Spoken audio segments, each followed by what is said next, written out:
Again, we're kind of flying off the seat of our pants today, and we'll try and make sure we don't keep you guys too long, but also get you for the morning. Again, it's all grower pesticide safety stuff. So what I'm going to try and do is get you all the information you need for your exam, and then some of the more technical air blast stuff will be left with Jason. That's probably why everyone's here, is to listen to Jason anyway. So I'll try and give him as much time as possible for the Air Blast 101. For anyone that has not done any payments yet for the course, this is the first year we're not collecting payments at the course. So on the back of your textbook, there's a number, and you can call OPEP to pay by credit card, and you can also mail it in. I believe the address is on the textbook as well as on your registration form sheets for you to write down. Again, in order to receive the card after today's course, the payment will be needed. So if you haven't done so yet, try and remember to do so within the next week or so. Just a quick introduction of who I am. My name's Carl Sudemans. I'm from the Lambton area, currently covering Middlesex region for this course.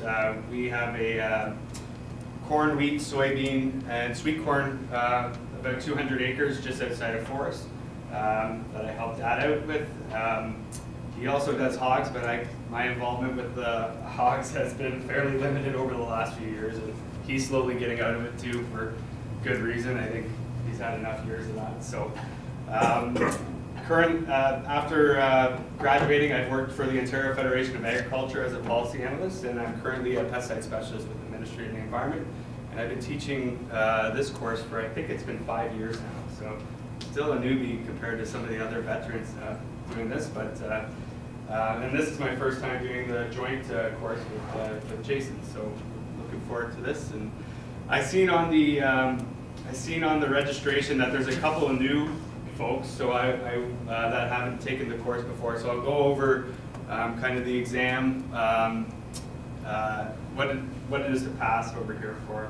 Just generally speaking, just to get a gauge, what is everyone here growing? Obviously, a lot of fruits, grapes, but just gauging the crowd to see what the variety is here. How many apples are, yeah. How many apples are you? And then berries. Any grapes? No. So I think apple. Did I miss anything? Apples, berries, Cherries. and cherries. Okay.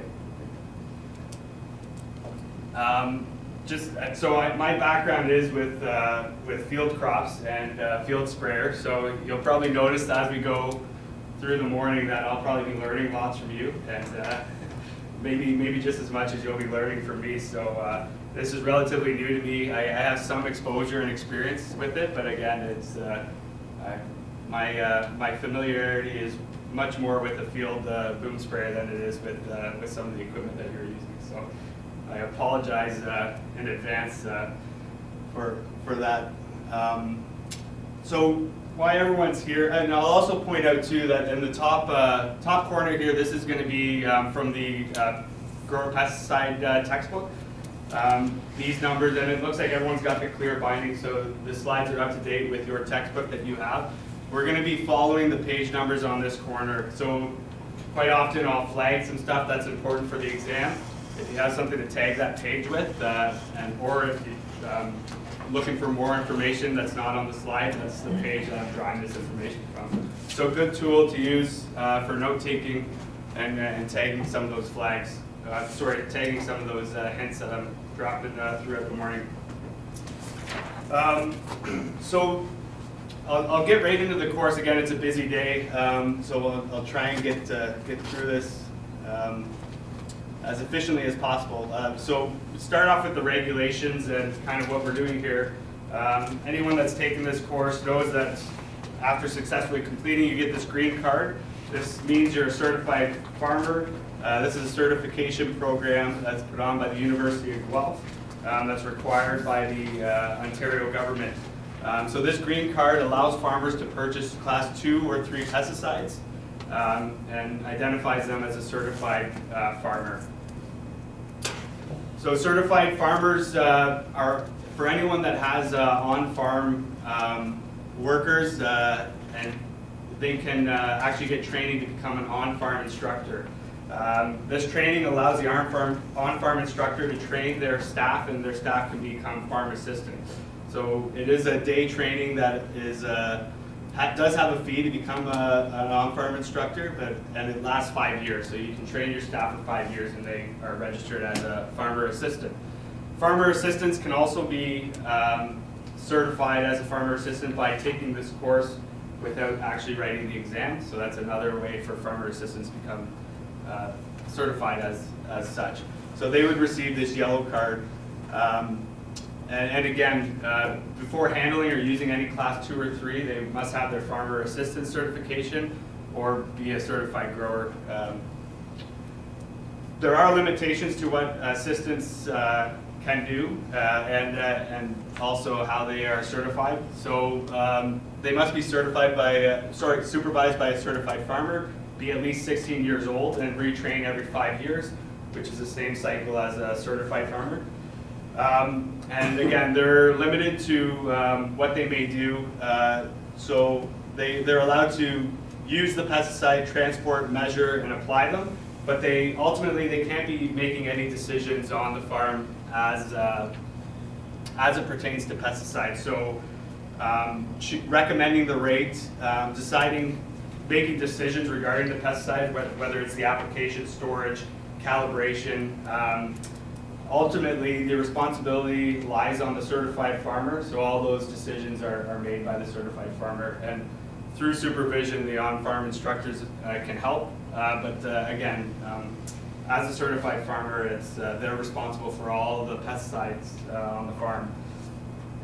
So they can supervise up to 3 assistants, and it can be direct supervision or indirect. I'm going to try and just see what's going on here. That's annoying. So indirect, again, I always use the example that you can't be on vacation in Florida and leave it up to your farmer assistants to do the spray routine for the month while you're away. So again, indirect, you must be available for immediate contact and be present in a reasonable time in case of an emergency. So generally speaking, you should be in and around the farm while the farmer assistants undertaking the tasks that they're certified to do. Yeah, I'm not sure if it's just a bad connection or what. Just try the connection. Yeah. I can switch to my projector if it keeps happening. So there's pesticides are regulated by 2 different agencies. One's the federal agency, which is Health Canada. The Division of Health Canada is the Pest Management Regulatory Agency. So they operate under the Pesticide Control Products Act. And any pesticide that's used in Canada is registered through the PMRA. And when they register new products, they're looking at 3 evaluations while they're registering them and creating labels for them. And one is the health evaluation, the environmental evaluation, but as well as value and sustainability. So how important and valuable is it to the farmers to have this product registered? And what are some of the limitations if this product isn't registered? That being said, toxicological and off-target effects are reviewed as well through the health and environmental evaluation as well. Quite often, it's not uncommon to have a lot of literature review before these registrations go through. So, up to 50,000 papers of literature review can sometimes be done for one single product. So when we hear about stuff coming down the line of a new product and it's held up in the registration process, it is a pretty hefty process to make sure that it's safe, to make sure that the requirements in terms of restrictions on labels and things like that are being implemented properly as well.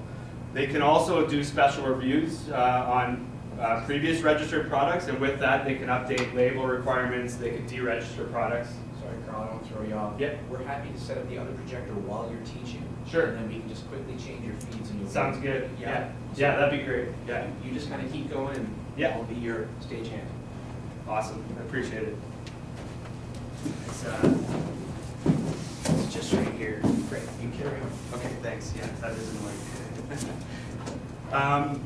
So we talked about the federal registration process, and again, they're governing the registration as well as creating labels for the products.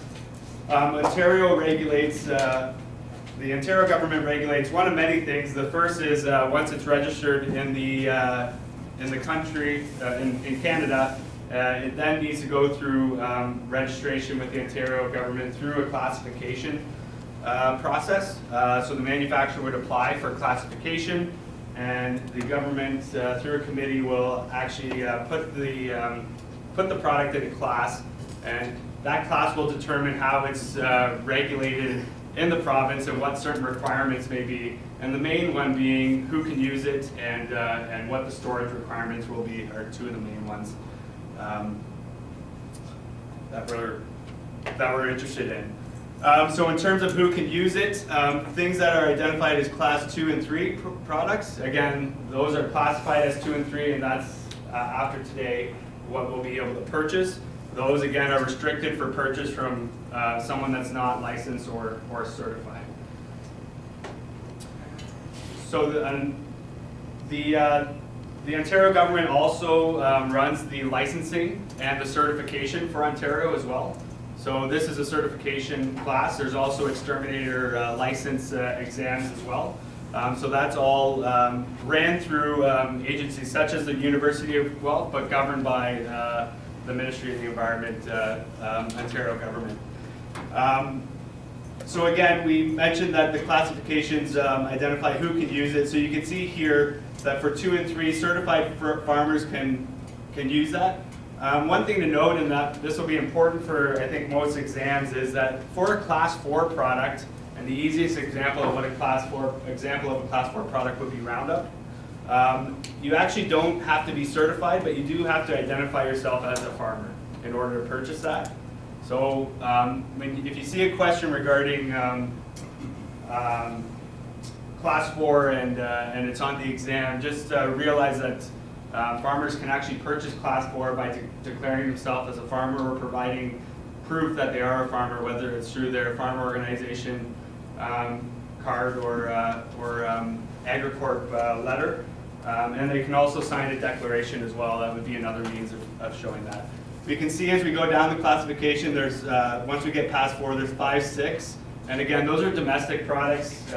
Typical products, you'll see a Canadian Tire, Raid, other things. They're generally available for the public. That being said, if they're being used on the farm, the certified farmer is responsible for safe use of those products and proper storage as well.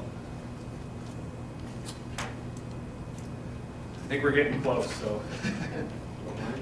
And this side just went over what I just said in terms of all pesticides used on the farm are the responsibility of the certified farmer.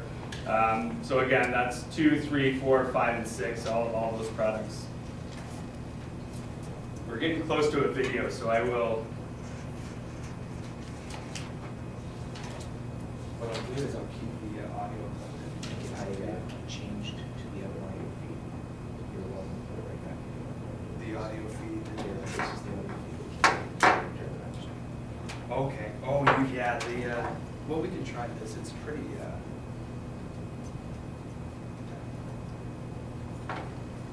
I see. So you ran this. How'd that slide get in there? Oh, shit. It's like one of those old carousel systems. Yeah, me and my wife share a computer, if you can't tell.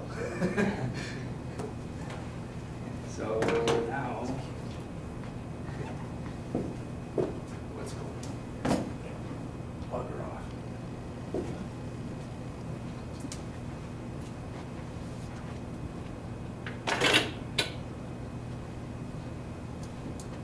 There we go. Perfect. It's, That thing's still, this must be on still, yeah. no problem. Shut it off from here, I think. I can have words with it here. Okay. There's a time I used to be able to throw a flying kick, but those days are done. Okay, perfect. Great. So we're moving to chapter 2, which is IPM, and Hold on, I have one more trick. I think you have to. You have to stay there. throwing it out the window. Thanks, Jason. You're welcome. I tried to be nice. I elbow you. Yeah, Jason's going to be helpful in more ways than this once today. That's why I work on blueberry operations too. So IPM is one of the most important parts of this this course actually, and throughout the day we're going to see various parts of IPM pop up, even if we don't realize it. And in the afternoon, when we talk about methods of control and how to use the air blast sprayer, a lot of stuff that Jason touches on is towards creating a more efficient methods of control by saving product and also identifying when to spray and what rates to use. So throughout the day, and we also talk about resistance management, which is also IPM. So integrated pest management is the process of planning and taking steps to prevent and control pests, and doing it efficiently as well. So there's 5 components of IPM. We're going to show a video that goes over all of them, and then we'll break down each one individually as a group.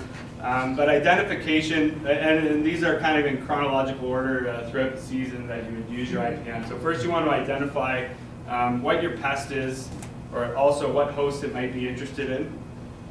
And you want to monitor it, and you're looking for thresholds. And thresholds are important because you want thresholds to be reached for economic reasons. Again, for certain pests, you don't want to just see it and waste spray. You want to make sure that thresholds are being met, and it's actually going to result in an economic loss compared to the cost of actually controlling. So that's actually called the economic threshold. Once the threshold's met, you have to decide what your methods of control will be, and then evaluate your system as a whole to see how well it worked and what you can change for future seasons. So here's a quick video just explaining all those.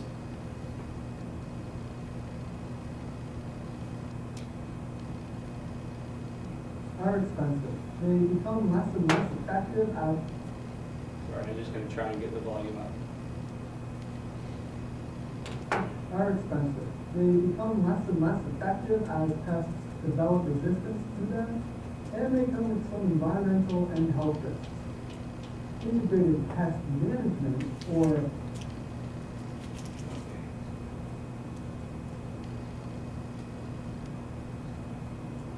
Oh.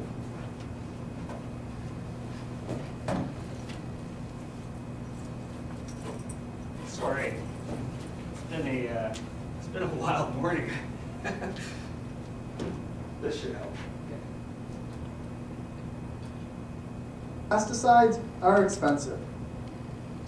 Pesticides are expensive. They become less and less effective as pests develop resistance to them, and they come with some environmental and health risks. Integrated pest management, or IPM, involves planning and using a wide variety of methods to help prevent or manage pests while keeping costs and risks low. IPM offers an economical and robust toolkit that you can use to help produce high-quality, high-yielding products in a sustainable agribusiness. Growers, scouts, extension personnel, and ag industry representatives are constantly improving these practices through research and experience.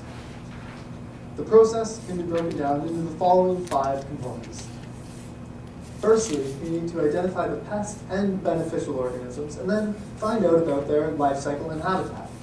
Correctly identifying the pest ensures that the crop problem is not due to other agronomic issues. What does the pest look like?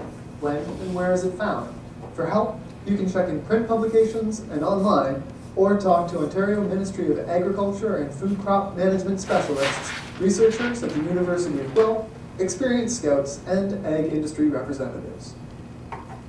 Secondly, you need to monitor your crops. Visually inspect your plants for pests. Take samples and make records to get an estimate of the size, stage, and location of pest populations.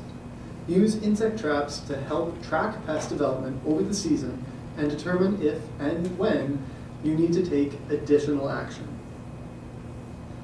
Keeping up to date with the data on temperature, rainfall, humidity, and leaf wetness allows you to gauge both the development of your crop and the development of pests. Make use of models such as Dongcast or Cougar Blight. These models do not replace monitoring, but predict when you may need to do more. You could base your decisions on an action threshold, the point at which the pest population must be controlled in order to prevent unacceptable damage to your crop. For instance, with downy mildew in cucumbers, weather forecasts help to predict its development and help determine when it is time to protect your crop from that pest. Another benchmark you could follow is the point at which the pest population must be controlled in order to prevent financial loss. This is the economic threshold. For example, corn must be kept weed-free from the 3 to 10 leaf stage in order to maximize yields, while controlling weeds after that period just doesn't justify the cost of the control. The fourth step of integrated pest management is choosing what combination of control methods you'll use. Plant breeders and geneticists are constantly developing crop varieties to be more resistant to diseases and insects. However, pests reproduce rapidly, and they are continually developing resistance to different crop varieties. Through meticulous breeding and genetic improvements, researchers are always trying to stay ahead in this genetic arms race. It is important for you to stay up to date and choose seeds that suit your specific needs. With cultural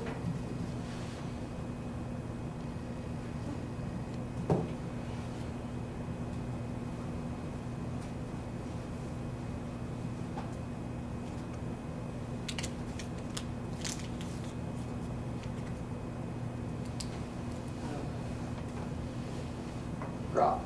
Start smart. Make sure your fields are well drained, your seed is clean, your plants have good nutrition, and that they're properly spaced. Rotate your crops. By growing the same crop in the same field year after year, you are encouraging pests to make themselves at home. For example, with corn rootworm or wireworm, growing corn after corn every year encourages those pests to develop, compared with a long-term rotation of corn, beans, and wheat. Also, consider your cover crop options. Cover crops help improve soil health and they can shade out weeds, leaving you with a more healthy, pest-resistant crop. Pests have natural enemies that can help keep pest numbers below treatment thresholds. This is called biological control. You can encourage these natural enemies by providing food and shelter for them and avoiding chemical controls that harm them.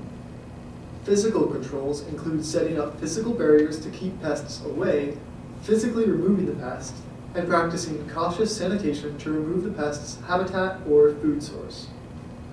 The last option in an IPM program is chemical control. There are a wide variety of natural or synthetic pesticide products available, each with unique characteristics and different modes of action. Using a combination of different pesticide products and timings works best and helps prevent pests from developing resistance. If it is necessary to spray, use pesticide products wisely. Read the entire label carefully, wear the right personal protective equipment, calibrate your sprayer, and record the details of all of your actions. Finally, evaluate. Look over your records and ask yourself, did your IPM program work? Did you correctly identify the pests? Did you use the right thresholds? Which methods of control worked the best? Good records provide a history of pests and of your IPM program from year to year. Keep up to date on IPM techniques. Make sure you and your employees are on the same page about your IPM program and let suppliers, customers, and the public know you are using IPM. Integrated pest management takes commitment, but it's good for business. These 5 components can help you to continue to produce high-quality products economically with the lowest impact on human health and the environment. So there's a lot of field crop examples in that video, but it's nice to do this activity because we always have a wide range of of growers in the class. So I do this with all classes, and essentially we're going to go through the 5 steps of IPM and try and identify, for each category what you use for IPM on your operation. And some might not realize that it was a part of an IPM plan until kind of learning the definitions today. But again, so for identification, so we have apple, berries, and cherries. So if we're trying to identify pests on our farm, what are we using? What are we looking for? Does anyone have some examples? And they're not necessarily hard answers either. They could be very simple. But again, it's a start of the season for pest pressure. So what are we trying to identify when we're going out and scouting? Well, that's actually technically an answer there, is to be out scouting. And so what are we looking for? What resources are we using? Does anyone use publications from OMAFRA for identification? There's apps out there.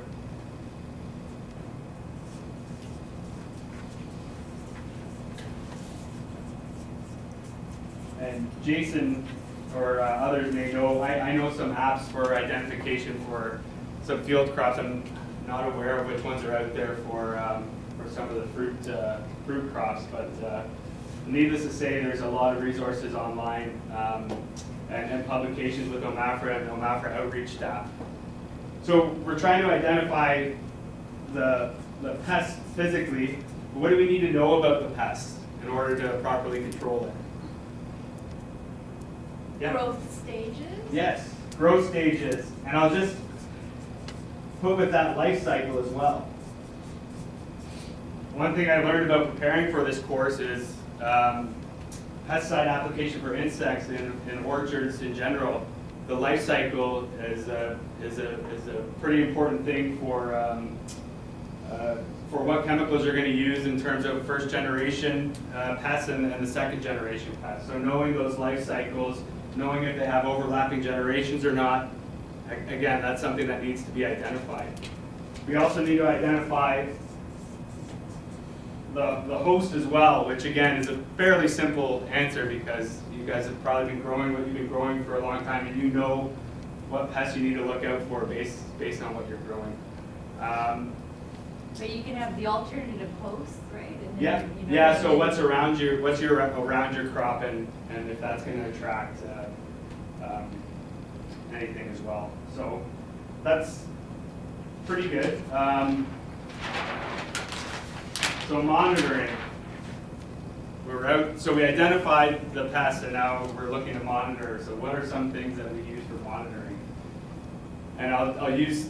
We'll talk about thresholds later, and I'll try and draw some thresholds out of you that you might know. But for monitoring, yeah. Weather data, temperature, relative humidity. Yeah, and weather in general is great for disease in particular, but you're also going to get habits from insects. And temperature days is also something that's used for monitoring as well. So very important as well. Forget what the acronym is for that. Degree day. Degree day. Yeah, degree day. Thank you. Celsius. So again, that's in terms of when you're monitoring for control, that can be used for certain insects as well. Traps. Anyone using pheromone traps? Not only looking for numbers there, but also seeing when it might be a good time to actually apply based on, again, going back to identification, where they're at in terms of their the growth or life cycle of that particular pest. Does anyone have thresholds off by hand for what they're using in their orchards? So again, we're thresholds, when we're monitoring, we're looking to reach those thresholds before control. And sometimes the threshold for certain, and I'm going to go to field crop because again, that's all I know, but there's some pests in field crops where you identify it and you're spraying, and at the very least you're spraying the border of the field. So, you know, that is a threshold sometimes, but often enough, there's pests where there needs, just identifying it doesn't meet the need for application based on cost of applying and economic loss due to damage. So does anyone have a threshold? I know that there's lots of thresholds in the... Working off the top of my head, European red mite, I think it's 3 to 5 active mites per leaf. Okay, perfect.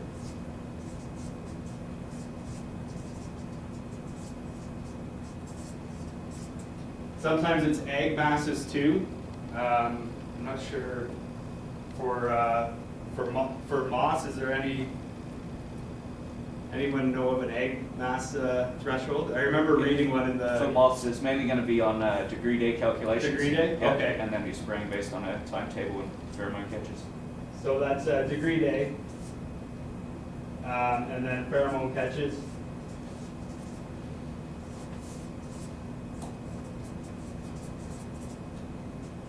And egg masses can also, depending on the pest, could be one as well.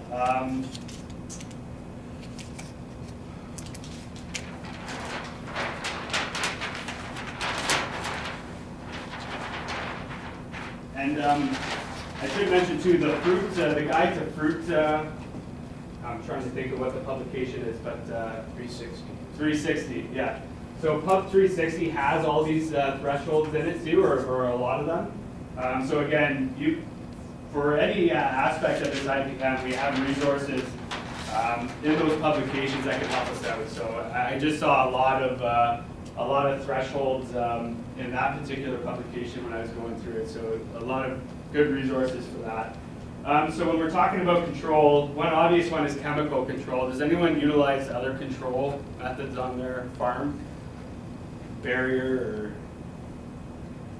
I guess not. Pheromone mating disruption is the only real big one in Athens.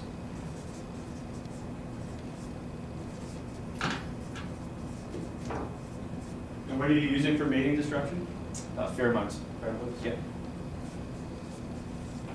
Which test is that for? OFM and codling moth. Yes. Okay, yeah. Any others? Does anyone implement, have any weed control on theirs for the rows, or? That's, Could be nets for birds. yeah, so nets, barriers. So for chemical control, again, Pub 360, we can get a lot of information in terms of what chemicals we can utilize with what rates for control of a specific pest once we reach the threshold that we identified. A lot of this information is also on the label, and I'm kind of focusing on the label for this one in general because there is an exam question that is correlated with IPM and what you can draw from the label in terms of IPM. So when we are looking at the label, what is the chemical label going to tell us that's going to help us with our IPM program? And again, a lot of these answers can be very simple or they can be more complex. So the first thing in general that I'm thinking of when I'm buying, let's say it's a chemical X that we've never used before, what are we looking on that label? We know nothing about it. What are we going to look for on that label to see if it's going to be valuable in our IPM system? Active ingredient. Yes, active ingredient, and the active ingredient essentially is going to tell us, it's going to tell us a few things if we're familiar with the active ingredient. It's going to tell us, so the active ingredient, it will be a fungicide, it will be an insecticide, so depending on that, that'll let us know what it's going to control. So, what pests it controls? And on the label, it's obviously going to further identify the particular insects or the particular diseases that it actually controls. So not only what it controls, but Rates. exactly. So what are the effective rates that you're going to need to get effective control? And again, that's broken down sometimes based on crop and or whatever pest you're going to be controlling. Yeah. I've run into before, more on field crops down your alley. You have the OMAF book, all Yeah. the chemical listings and rates. Yeah, You have the package with chemicals and rates, and they're not the same. the label. The label, which rate do you go by? So the label sometimes has a range in it, and we'll also have different rates for, so the OMAFRA publication should not be conflicting with that range on the label. I've run into it though before, Okay. there have been different, one or the Yeah. other, they've been different. Okay, Which one do you go with? You always go. so you always gotta Always go, go with yeah. the label. So, Okay. and I would, I'd like to know where that. I was gonna say, I would try and, We may recommend less if you're Okay. tank mixing multiple actives, but I guarantee no one ever exceeds the label's rate, ever. I can't pick it out, but I remember a few years back, and my son was there and got looking at it, and they were different. and even when you're going less, quite often, on one of the labels, you'll see those recommended reduced rates for tank mixtures for, well, like the easiest one I can think of is Harumba and, Headline Amp. So again, you can use reduced rates for fungicide application of those two products. But again, that they're compatible and it will, on the label, it will identify that. And you might see it in publication as well. So yeah, I'd be interested to know, or I'd be interested if it's just on the label, but it's kind of snuck somewhere where you can't see it because it's a special application. I only ran into it that once, Yeah. and my son was there, and we looked at it, I can't remember what chemical we were using at the time, but this is going back a few years ago. Right. And, Yeah, and it's always, if you know someone that's an outreach specialist for that particular crop, it would be good to run that by them, because if it was something that was just overseen, then it would be good to correct that or get clarification on that. Yeah. It'd be two different labels with different concentrations of active ingredients would end up with different rates per hectare per acre. Yeah, so if they're only telling you the active ingredient and not the product name, there are different products, same active, different concentrations.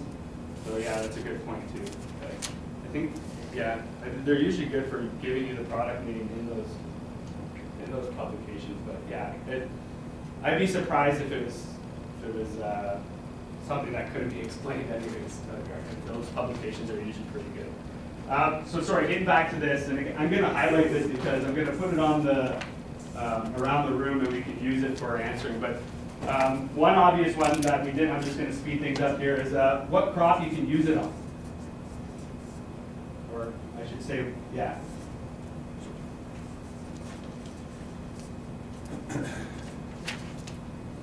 So again, that's to prevent, making sure that it can be used effectively on that crop without causing injury or any adverse effects that you wouldn't want otherwise.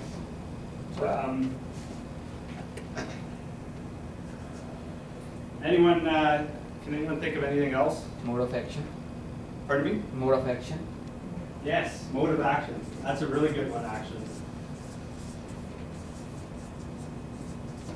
And we talked about resistance after this, and when we're looking for resistant management, how the mode of action of a certain chemical works to control the pest is very important, and rotating those mode of actions is a fundamental part of IPM to reduce the possibility of resistance. So I think that's a pretty good list. I'm going to put these around the room afterwards, so you'll have access to that list in terms of IPM.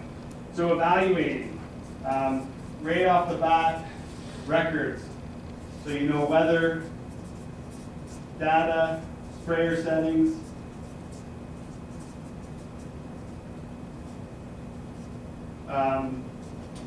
What was used, at what rate.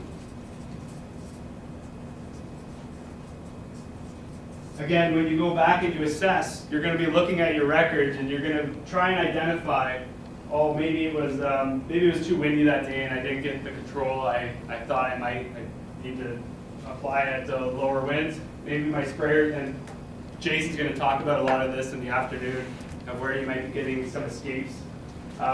So looking at your records and identifying how well your control was and what can be improved. So records is an obvious one. Anyone, what else would you use to assess how well you did on control? Pretty standard answers, but how's your crop look after the Harvest. control? Yeah, do you see the pests still at unreasonable levels? So just scouting again. After the REI, of course. But scouting, so pests, is the pest still there? Is there damage? That's unacceptable in terms of economic loss. And the yield as well. And assessing that, and if you're okay after scouting, you don't see the pests there, there's not unacceptable damage, and your yield, and you're happy with your yield, again, assessing what you did, and if it's the other way around, assessing what you did and where you can improve. So I won't spend any more time on IPM, but a lot of the stuff we're talking about today can be drawn back to IPM again. So we're going to talk about resistance. A lot of stuff what Jason talks about can help with your pest management program on your farm as well. So we'll get into the label. And we're going to do an activity on the label. There's 2 pages on the exam. So we're going to run through the label. We're going to do a quick quiz that's identical to the questions on the exam. Make sure everyone understands how to navigate through a label, what information you can get off the label, and make sure everyone's prepared for those 2 pages of the quiz, or sorry, of the exam. So the label is compiled of two displays. One is the principal display panel. That's what you see when you first get the product. It's the first thing you see. And some of the main information is on it in terms of product name, federal classification, how much of it is, the mode of action, which we talk about later on in resistance. Precautionary symbols, words, your guarantee or your concentration. So again, that's your active and how much of the active's in there. Your registration number to make sure that it's registered in Canada for use. And the name and address of the pest management company. And that's there. If you have any issues in the field, it's a good resource to contact them regarding anything in terms of efficacy or issues you have in the field with it. The secondary display panel, quite often you'll see on the inside in the booklet. So you have the principal display panel, and it comes in a booklet. When you open that principal display panel, you'll find the information on the secondary display panel. This has directions for use, precautions, first aid information, and toxicological information. So it's going to help a lot with response to emergencies in terms of health and first aid, but also it's going to touch on what rates to use, how to properly use the product to make sure it's being used effectively on your operation. So these are examples of hazard symbols and words that you'll see on the principal display panel. I think most are familiar with these, but again, it's poison, corrosive, flammable, and explosive that you might run into. And it will be bordered by one of these 3. And typically speaking, or the good rule to go by is more sides equals more danger. So again, on the right here, if we had the skull and bones in an octagon, that means it's highly toxic or highly poisonous. As opposed to something in here which would be cautionary or less poisonous. And I always touch on this slide here. I'm not sure if anyone does have special use products that they might be using that aren't, that might have American labels on it, but this just shows that we don't, this is a difference in labeling from Canada to the United States even. So we don't have a global harmonized labeling system. So a lot of the stuff we talk about here, although it will be similar, it's just something to be aware of. And if there is a similar, and if you are getting those products, just to know that there's some requirements here that are not harmonized with the requirements in the States. So it might not look familiar to what we're going over today with. Labels will also have an REI in them, and that's a restricted entry interval. And that's the period of time after a pesticide has been applied, that anyone can go into the treated area to do hand labor. Most labels will have these now. I don't think I run into hardly any that don't. If they do not, though, the general 12 hours would be the time to go by, but they can range from depending on the product as well as where they're being used in terms of whether it's a greenhouse or in the field. They can be more than a day even for a restricted entry interval.